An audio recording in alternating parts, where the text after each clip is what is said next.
Terus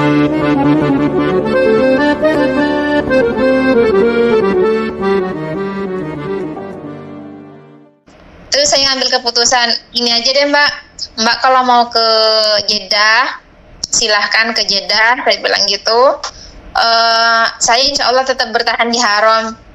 Biar Allah yang jaga saya ditakdirkan di sini tuh kan atas undangan Allah. Allah tuh nggak mungkin nelantarin saya bilang gitu. Okay. Posisi waktu itu Ustaz, kan uang saya tuh kan dipegang teman saya ini. Kan dibalikinlah ke saya tuh Ustaz. Katanya sisa 3 juta uang saya. Sedangkan saya di Mekah tuh baru 7 hari. Oke. Ya Allah, itu bener-bener galau bener saya tuh Ustaz. Akhirnya ya udahlah, itu posisi waktu itu di hotel di luar Ustaz, di teman saya ini, ceritanya kayak main lah saya keluar gitu. Itu jauh naik bis dari masjid tuh. Nah ya udah, kalau Mbak Endang tuh mau di haram, nanti itu di situ bisnya. Saya itu suruh balik sendiri Ustaz, sedangkan saya itu nggak ngerti apa ya akses di sana Ustaz, kan baru pertama kali Ustaz. Dan itu jauh tuh. Nah, akhirnya ya Allah, Mbak saya harus pulang sendiri ke haram sendirian, saya bilang gitu. Ya masa aku wiragiri sedangkan aku sakit, katanya. Ya Allah, tuh bener-bener nangis hati saya tuh Ustaz ya. Terus habis itu ya udahlah, saya naik aja ke bis gitu. Qadarullahnya waktu itu dikasih gratis sama pemerintah sana Ustaz, selama Ramadan itu. Bis-bis tuh digratiskan dari hotel itu. Dari pemerintah Saudi. Nah habis itu sebelum bis berangkat itu naiklah teman saya itu, ternyata nyusul Ustaz, naik ke bis. Loh kok Mbak nyusul, saya bilang gitu. Terus enggak direspon sama temanku yang di Jeddah itu, mungkin dia kerja, takutnya aku di sana nanti dia nggak ada, katanya Ustaz. Akhirnya bareng lagi nih bersebelahan. Nggak tahu ya Ustaz, itu kayak bener-bener petunjuk banget. Itu kan saya andalannya sholat, saya tetap sholawat ya Ustaz ya, sepanjang sana itu. Saya sholawat terus teman saya itu kayak dapat pesan tuh, kaget itu sampai pucat gitu Ustaz. Loh saya nanya, loh kenapa Mbak, kan dia sakit, tambah panik kan saya kan. Mbak katanya, coba lihat ini, katanya pesan WA-nya itu. Nah saya baca, ternyata pesan WA itu dari salah satu teman yang berangkat dari sini yang cowok itu Ustaz. Apa katanya? Di situ itu kayak yang mengungkapkan kekecewaan gitu loh Ustaz. Katanya, Mbak aku tuh sudah tahu semuanya, katanya. Kok Mbak ya tega, katanya. Kita kesini loh untuk ibadah. Mbak juga awalnya bilangnya dari awal itu ke kita mau bantu kita. Ternyata Mbak per orang tuh katanya ngambil 10 jutaan dari bank kita gitu Ustaz. Kan back paper katanya nggak segitu harganya gitu loh Ustaz. Oke, terus? Back paper lebih murah gitu. Dalam hati saya, ya Allah, ini kan padahal apa ya istilahnya rahasianya dia, tapi kok kenapa ditunjukin ke saya gitu loh Ustaz. Kan itu petunjuknya Ustaz ya, saking orang itu panik. Ditunjukin ke saya, itu kan saya jadi tahu gitu ya Ustaz ya. Ya Allah, di situ kayak ya kecewa sih Ustaz, tapi ya udahlah gitu kan. Berkat dia juga saya nyampe sini kan gitu. Akhirnya saya di situ mantap hati untuk pisah juga Ustaz. Ya udahlah, kayaknya memang saya harus masing-masing. Nanti kalau sudah pulang ke Indo, mungkin kan tetap jadwalnya pesawatnya tuh kita satu pesawat Ustaz. Mungkin ketemunya pas mau pulang gitu. Nah bener Ustaz, nyampe Masjidil Haram itu kan setelah zuhur ya, mau menjelang asar itu saya sudah galau itu Ustaz, bener-bener nangis saya di situ, sholat hajat lah apa segala macam saya sambil nunggu asar itu. Habis itu saya duduk kan, wiritan, istighfar, sholawat gitu. Ya Allah, saya tuh datang ke sini tuh pengen manja-manjaan, pengen ibadah yang fokus, saya bilang gitu kan ya. Nggak mikir yang namanya uang bekal, tapi kondisi saat ini saya cuma punya uang 3 juta ya Allah gitu kan. Sedangkan saya di sini masih 1 bulan lagi. Kalau masalah makan tuh insya Allah ada terus ya Ustaz ya. Di masjid tuh nggak kekurangan makanan lah gitu. Tapi saya untuk hotelnya tuh Ustaz. Nah, habis itu datanglah nenek-nenek itu Ustaz. Pas kan saya tuh gak mundur dari soft, tadinya soft pertama itu saya tuh ada di lantai 3 Mbak Ustaz. Di Masjidil Haram tuh di lantai 3. Terus habis itu si nenek itu nyapa saya kan, tapi saya nggak ngerti karena beliau kan pakai bahasa Arab. Terus habis itu kan itu ada tukang dorongnya itu Ustaz. Ya. Nah habis itu datang lagi anaknya. Ternyata pas mau sholat asar itu kan sudah ya rapat kita softnya ya, udah mau mulai sholat itu. Nah habis sholat itu kita ngobrol, ternyata tukang dorongnya pas dibuka cadarnya itu orang Indonesia Ustaz. Oh. Di situ ya Allah, itu apa namanya Ustaz, itu jadi transit kita ya, majikannya sama saya itu Mbak tukang dorongnya itu jadi tukang transitnya. Saya ditanya, ini nanya, madam nanya kenapa mbaknya sendirian, kalau dari Indonesia itu kan biasanya berkelompok rombongan gitu. Okay, terus? Saya cerita lah Ustaz, saya cerita kalau saya itu backpacker, terus nyari hotel. Saya baru pisah sama teman karena teman saya itu ada kepentingan lain. Saya nggak cerita hal-hal yang negatif tuh nggak Ustaz. Terus saya cari hotel, tapi tolong dong dibantu diinfo di mana sekitarannya hotel itu yang harganya murah, saya bilang gitu. Soalnya saya nggak cerita kalau uang saya tuh tinggal 3 juta Ustaz. Terus ternyata si nenek sama anaknya tuh berembus Ustaz. Katanya kenapa nggak tinggal bareng kita aja kalau cuma sendirian, kalau nggak ada temennya gitu Ustaz. Ya Allah, itu baru saja saya berdoa sebelum asar Ustaz. Habis itu kayak langsung Allah jawab gitu loh Ustaz. Masya Allah. Akhirnya katanya si nenek itu, saya boleh tinggal bareng beliau selama 25 hari Ustaz. Itu di hotel juga? Enggak, di apartemen. Dan apartemennya tahu nggak Ustaz, itu di samping Masjidil Haram banget. Saya lupa namanya apa ya Ustaz ya. Kenapa? Saya lupa nama apartemennya itu. Okay. Kalau Ustaz tahu kan Hotel Anjum itu Ustaz ya? Tahu. Itu kan Anjum kan masih muter, masih jauh. Itu saya deket banget Ustaz. Pokoknya saya turun keluar dari apartemen itu sudah pelataran masjid. Oke. Nah, ya itu, Allah, benar-benar. Makannya itu saya gerak. Masalah makan dan segala macam itu mereka kasih juga.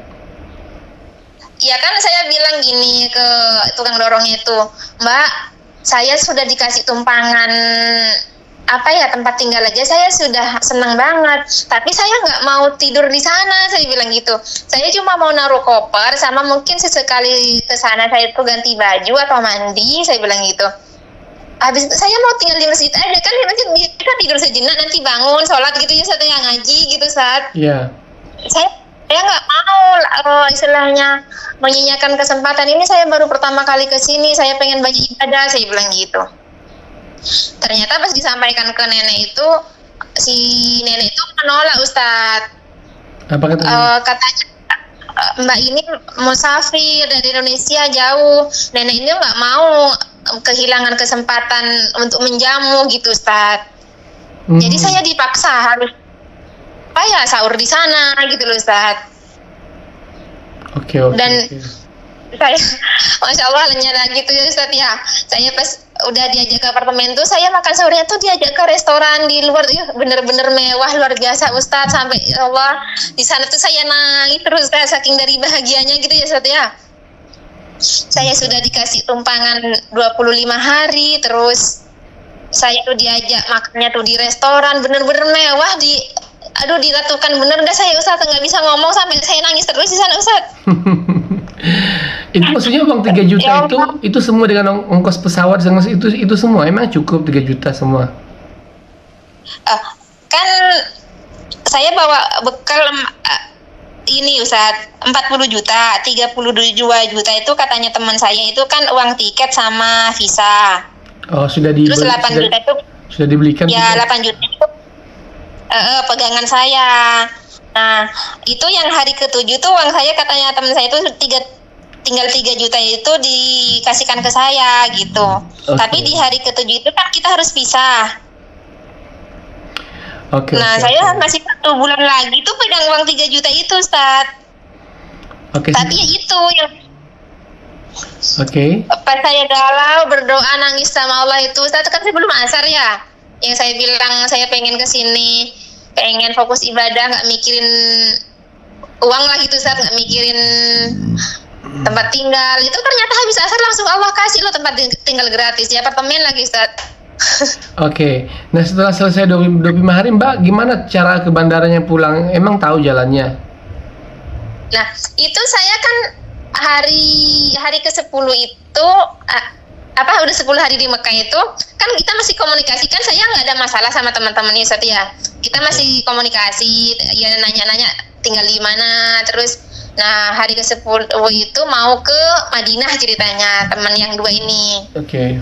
Teman cowok yang satunya, yang cewek satunya masih yang sakit itu masih di Jeddah itu Ustaz. Oke. Nah akhirnya ya sepakat kita untuk ke Madinah itu. Nah, yang cowok itu berangkat sendiri sama, kan saya di sana tuh bayar mutawif sendiri ya pribadi ya Ustaz ya. Ada orang Indonesia mukim di sana. Oke. Jadi mutawif kita gitu. Jadi si emasnya yang dari Bali itu bareng sama Ustaz itu ke Madinah. Saya bareng sama teman yang ibu-ibu lagi yang satunya itu.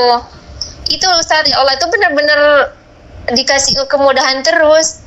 Kan kalau naik bis dari Mekah ke Madinah itu kan bayar berapa ratus rial gitu katanya ya. Yeah. Saya itu ikut taksi patungan sama orang berbagai negara ya. Jadi mobilnya tuh kayak APV gitu. Kita berdelapan, itu satu orang cuma bayar 60 rial Ustaz. Masya Allah. Jadi PP itu 120 gitu. Terus saya kan ceritanya nih, singkat cerita sudah nyampe Madinah. Oke. Jadi itu kan saya masih siang ya nyampenya ya. Jadi habis salat asar itu saya muter-muter lah, apa namanya itu, jalan kaki gitu saat jalan ke depan gitu. Pokoknya muter-muter lah gitu. Nah di situ kan banyak orang yang bisa bahasa Indonesia Ustaz. Ya. Yeah. Tawarin lah saya untuk jalan-jalan gitu. Terus saya bilang mau lihat dulu di internet tempat apa aja di Madinah itu gitu. Terus nggak usah dilihat itu katanya. Langsung disebutin Ustaz kayak Masjid Kuba, terus apa lagi itu Ustaz ya, yang ke Bukit Uhud gitu. Iya. Terus bagaimana? Terus akhirnya itu negosiasi Ustaz. Katanya kasihlah 200 real katanya dia. Biasanya nggak segitu katanya. Tapi kalau orang Indonesia tuh kan terkenal baik di sini katanya. Spesial lah buat orang Indonesia katanya supir itu Ustaz. Terus saya nyeplos gini. Lah, saya ini loh tamunya Rasulullah, saya bilang gitu. Kasihlah 100 real saya bilang gitu. Ya Allah, kalau sudah ngomong bawa-bawa Rasulullah tuh saya sudah nggak bisa ngomong apa. Ayolah katanya, cuma sebayar 100 rial Ustaz, itu keliling-keliling. Itu benar-benar Masya Allah, keajaiban salawat itu benar-benar luar biasa Ustaz. Itu saya cerita ke teman saya tuh nggak ada yang percaya Ustaz. Oh iya, dikirainnya mbak sana kesusahan gitu ya. Enggak, bayar 100 rial keliling Madinah itu nggak ada yang percaya. Oh. Naik taksi, soalnya kan beberapa tempat itu yang didatengin Ustaz. Nah, terus habis itu kan Ustaz ya balik lagi, kan saya sempat haid ceritanya. Oke. Oh iya, jadi ada yang lupa tadi Ustaz. Jadi saya sebelum berangkat ke Madinah itu, pas di Mekah itu saya dapat uang Ustaz, 100 rial kalau nggak salah. Siapa yang kasih? Dari pembantunya si nenek itu ngasih uang ke saya. Ternyata gini Ustaz, saya pas udah nyampe apartemen itu, ternyata ada pembantunya yang tukang masak itu juga orang Indonesia Ustaz. Jadi orang Indonesianya itu dua, satu tukang dorong, satu tukang masak gitu. Oke. Jadi terus ini Pak Endang ada hadiah dari Syekh Baba gitu. Perasaan di tempat ini gak ada laki-laki, kok ada yang namanya Syekh Baba itu siapa? Saya bilang gitu. Kok bisa ngasih uang ke saya bilang gitu. Terus Syekh Baba itu ponakannya si nenek katanya. Si nenek itu cerita kalau di apartemen tuh ada musafir dari Indonesia yang diajak tinggal bareng gitu. Terus katanya si Baba itu bilang, tolong nitip dong, kasihin dia uang gitu Ustaz. Oh gitu ya. Nah itu kan uang saya tuh utuh Ustaz, yang 3 juta tadi itu nambah jadinya kan. Iya. Nambah lah, itu buat ongkos ke Madinah. Nah terus habis itu saya balik lagi ke Mekah, kan Ustaz di Madinah kan sempat haid saya. Iya.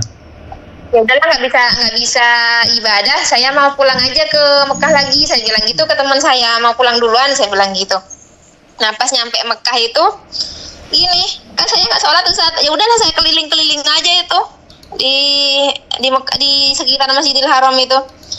Saya bilang ke yang tukang masaknya di tempatnya nenek itu, Mbak, saya itu sudah bosan loh sama makanan Arab, saya bilang gitu. Saya pengen makanan Indonesia, di mana? Saya bilang gitu.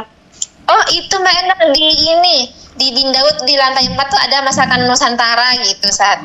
Kesanalah saya. Oke. Nyari, akhirnya ketemu saat. Nah pas ketemu itu kan menjelang maghrib ya saat itu sudah full, kursi itu sudah full, nggak ada tempat pokoknya. Nah akhirnya pas saya mau makan itu saya ngelihat perempuan tuh 2 orang kanan kiri samping lift itu duduk di situ nunggu azan saat. Saya nyamperin lah ya, agak mendekat, soalnya saya kan nggak bisa ngomong bahasa Arab Ustaz. Agak mendekat aja. Nah pas azan itu salah satu deketin saya, nawarin korma. Saya bilang saya nggak puasa gitu, pokoknya pakai bahasa isyarat lah sebisanya saya itu satu. Terus yang satunya nawarin roti lagi. Nah akhirnya kita bertiga ini ngumpul saat. Ternyata yang satu itu orang asli Mekah dan beliau itu pintar berbahasa Inggris Ustaz. Jadi saya dikit-dikit ngerti lah gitu. Okay. Nah kalau yang satu tuh orang Yaman, sama sekali nggak bisa bahasa Inggris, jadi pakai bahasa Arab aja. Ini translate-nya yang orang Mekah ini. Gitu dan nanya Ustaz, kamu orang Indonesia, mana temannya, ya segala macam ditanyain. Oke. Saya cerita ke Ustaz, saya tuh backpacker, saya tuh pertama kali ke Mekah baru sekarang, tapi saya misah sama teman-teman, saya bilang itu. Dan 2 orang ini nih nangis Ustaz, meluk saya. Kok nangis? Terus, saya nggak apa-apa, saya bilang gitu. Saya nggak apa-apa, saya bahagia di sini, saya tamunya Allah, tamu Rasulullah, saya bilang gitu kan. Terus mana paspormu katanya? Ada, tapi saya nggak bisa ngasih lihat, saya bilang gitu. Kisahnya ada katanya, ada, saya bilang gitu. Terus itu tas semua apa isinya katanya? Nggak ada handphone, saya bilang gitu. Ambil handphonenya, terus aku pinjam tasnya katanya. Itu digeledah Ustaz. Saya sudah apain nih orang gitu. Ternyata yang orang Mekah itu buka dompetnya Ustaz, tiba-tiba tuh masukin uang ke tas saya Ustaz. Berapa banyak? Itu 50 rialan, lupa saya berapa Ustaz. Di situ saya kaget ya Ustaz ya. Terus pokoknya ada terbersih di pikiran saya tuh, tadinya tuh bakal masih uang ke saya itu Ustaz. Terus yang orang Yaman atas saya juga kan, ke yang pakai bahasa Arab kan, ke yang orang Mekah itu Ustaz, ya Allah, itu benar-benar saya tuh sampai merinding nangis saya di situ sampai sesenggukan Ustaz. Kenapa? Itu buka tasnya itu kan masih uangnya dikaretin itu Ustaz, digulung pakai kertas gitu ya. Ya. Itu nggak ngitung Ustaz, nggak ngitung ininya, nggak ngitung uangnya. Buka karet langsung ambil itu Ustaz, masukin di tas saya itu. Ya Allah, itu benar-benar ya Allah, kalau ingat saya sekarang sampai saya masih sering nangis Ustaz. Itu pas ngasih ke saya itu saya nggak sanggup dari mata saya, saya gemeter Ustaz, saya nangis Ustaz. Terus udah katanya tuh nggak usah bilang makasih, nggak usah ngomong apa, cukup doain kita. Besok kamu ke depan Ka'bah katanya gitu Ustaz. Kamu itu musafir, doamu tuh terkabul. Aku yang orang sini belum tentu ibadahku tuh sempurna, tolong doain kita gitu Ustaz. Itu bener-bener saya tuh udah nggak jadi lanjut makan. Padahal dari tadi kan kita makan bareng ya Ustaz ya. Saya makan nasi saya gitu. Itu bener-bener ya Allah. Pokoknya saya itu sudah nggak bisa ngomong apa Ustaz. Udah kaget banget. Nah habis itu kan orang itu pergi Ustaz. Nggak lama lagi datang mereka tuh bawa macam-macam makanan tuh ke saya. Ini katanya ini untuk kamu, ini makanan khas Mekah katanya yang orang Mekah itu Ustaz. Terus yang ini makanan khas Yaman, terserah kamu mau dimakan, mau kamu sedekahin lagi ke orang, terserah katanya. Terus saya bilang kan, makanan saya tuh belum habis dan saya tuh udah nggak bisa ngabisin, saya bilang gitu kan. Terserah katanya, aku ngasih hadiah katanya tuh Ustaz. Itu bener-bener waktu itu saya tuh dipeluk sama mereka gitu Ustaz. Ya saya nggak ngerti ya apa yang ada di pikiran mereka Ustaz. Saya saja terheran-heran aja gitu. Apa mereka itu kasihan ke saya, apa nggak ngerti lah pokoknya saya Ustaz. Oke. Terus di situ tuh ya Allah, saya tuh bener-bener nangisnya lagi gini Ustaz. Saya kan di awal apa ya Ustaz ya, khawatir ya Ustaz ya, khawatir di sana tuh nggak bisa bertahan gitu kan ya dengan uang 3 juta selama 1 bulan. Ternyata Allah tuh bertubi-tubi lo ngasih uang saya Ustaz. Iya iya. Saya tuh sampai bisa beli baju di sana Ustaz. Baju saya yang dari Indo nih ceritanya Ustaz. saya ketemu sama orang mana itu, lupa saya. Ya pokoknya masih daerah Arab sana ya Ustaz ya. Katanya baju saya tuh bagus, jilbab saya bagus. Oh, ambil, saya bilang gitu. Saya kasih Ustaz. Saya ganti baju, saya beli gamis di sana Ustaz dari uang pemberian orang itu. Terus saya beli oleh saya beli parfum yang tadinya saya nggak cukup kan uang saya Ustaz. Itu saya berlimpah loh, bener-bener Masya Allah, salawat itu bener-bener ajaibnya itu luar biasa Ustaz, di luar apa ya, di luar bayangan saya Ustaz. Nah, Masya Allah. Habis itu kan saya sudah keluar nih Ustaz ya, udah keluar, besok saya muter lagi kayak gitu, ya udah sholawat aja karena kan belum bisa sholat saya Ustaz. Sedangkan si nenek sama yang lain tuh kan di masjid, saya di apartemen sendirian, ya udahlah saya keliling-keliling aja, orang waktu lama di situ biar tahu lah suasana gitu Ustaz. Akhirnya pas sore-sore itu juga Ustaz, udah sholat asar nih. Kan biasa di sana ya manggil orang tuh hadiah itu kan biasanya orang langsung pada kari ngumpul gitu kan Ustaz ya. Iya. Nah, pas saya dipanggil hadiah itu saya ngeliatin doang, saya udah capek muter-muter Ustaz. Pokoknya capek deh saya mah itu muter-muter. Terus saya duduk aja. Nah, si orang itu laki-laki Ustaz. Yang hadiah itu kayak melambai-lambai ke saya, tapi saya nggak respon gitu. Akhirnya orang yang kerumunan itu sudah agak bubar itu, orang itu nyamperin saya, hadiah gitu. Pakai bahasa Arab tuh apa namanya Ustaz? Apa tuh? Kalau manggil gitu ke sini tali gitu ya Ustaz ya. Oke. Terus lupa saya. datang? Nah, habis itu orang itu nyamperin saya Ustaz, dilempar lawangnya ke saya kan duduk itu Ustaz, dilempar ke pangkuan saya tuh Ustaz. Apa uang? Berapa banyak? Lupa saya Ustaz, soalnya orang yang ngasih uang saya tuh banyak banget di sana Ustaz, nggak tahu ya Ustaz ya. Saya ya Allah kemarin itu Ustaz nggak masuk akal, pokoknya saya tuh banyak bawa pulang uang Ustaz. Oh iya. Iya Ustaz, ya Allah bener-bener gimana saya tuh nggak nangis terus Ustaz.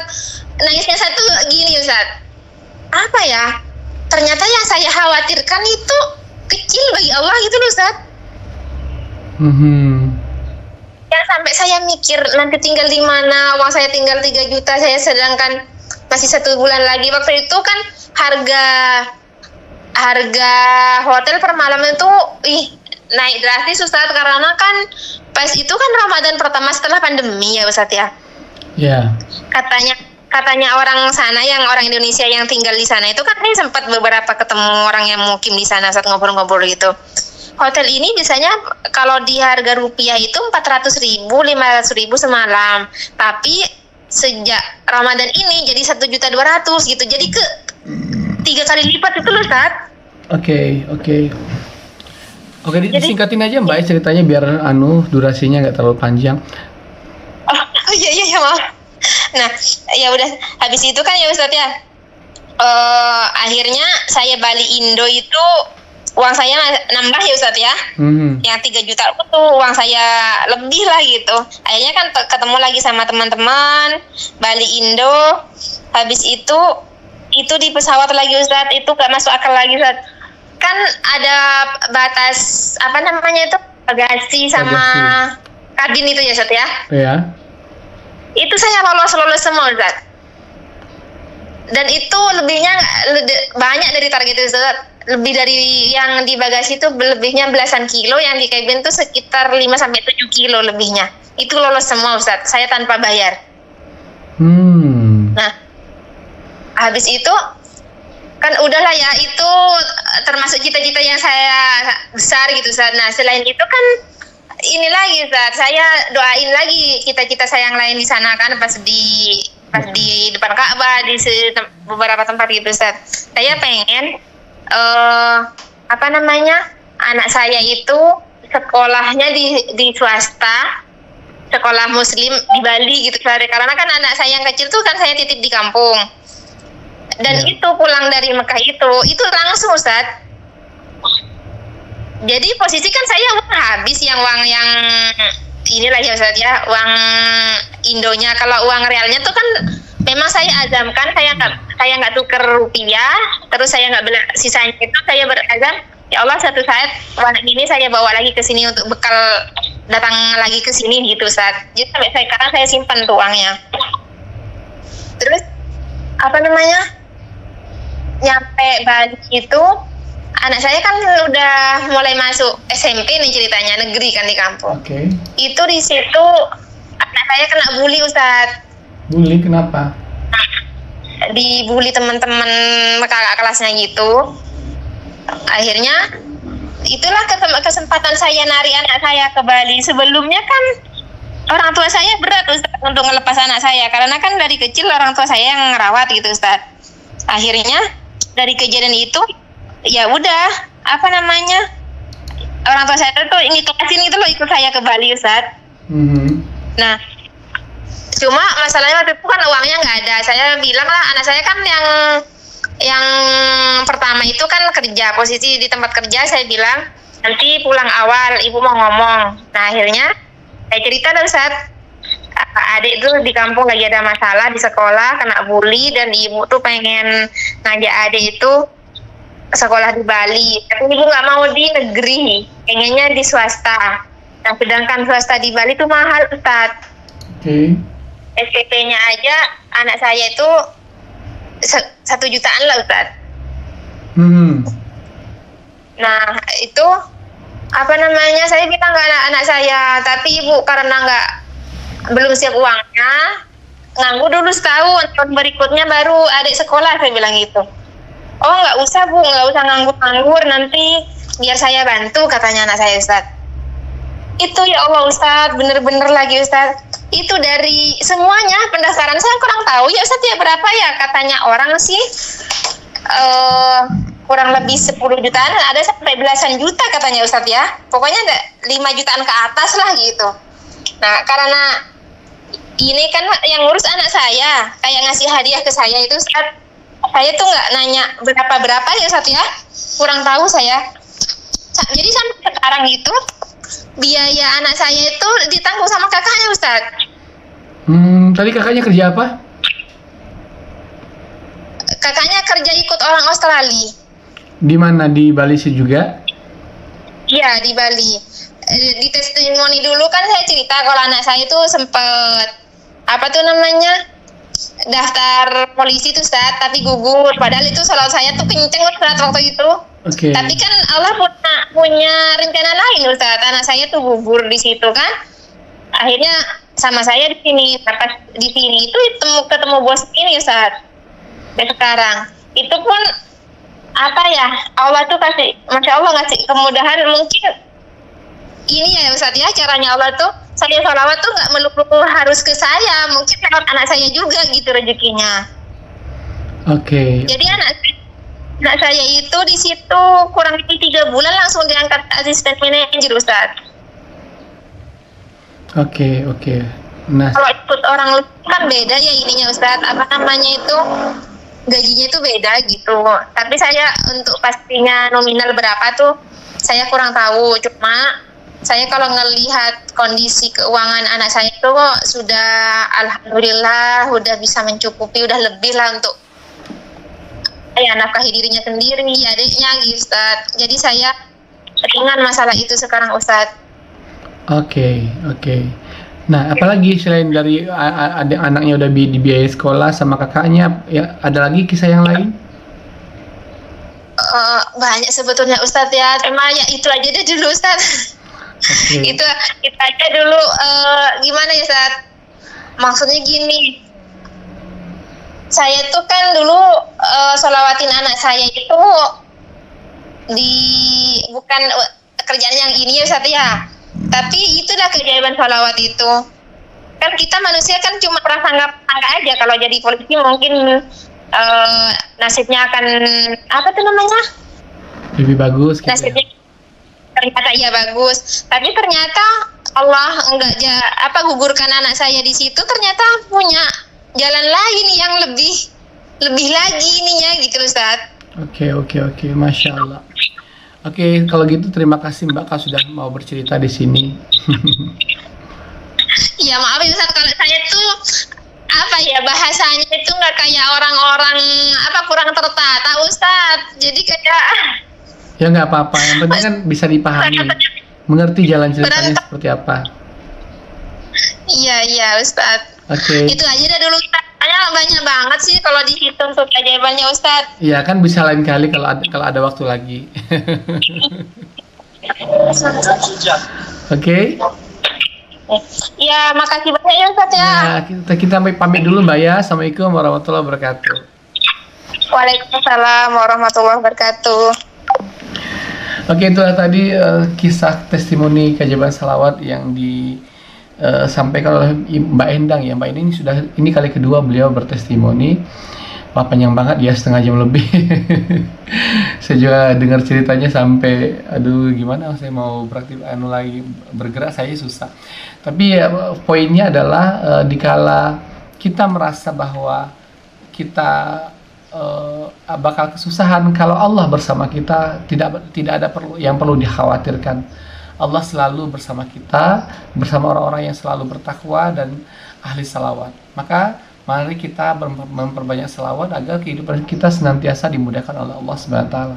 Teman-teman yang ingin kisah-kisah keajaiban salawatnya ditayangkan di channel YouTube saya ini, silakan Anda kirimkan testimoni salawat Anda atau kisah keajaiban salawat Anda yang Anda rasakan ke WA dengan nomor 0812 771 62924. Silakan kirimkan testimoni keajaiban salawat yang Anda rasakan ke WA dengan nomor 0812 771 62924. Sampai jumpa pada video-video saya berikutnya. Assalamualaikum warahmatullahi wabarakatuh.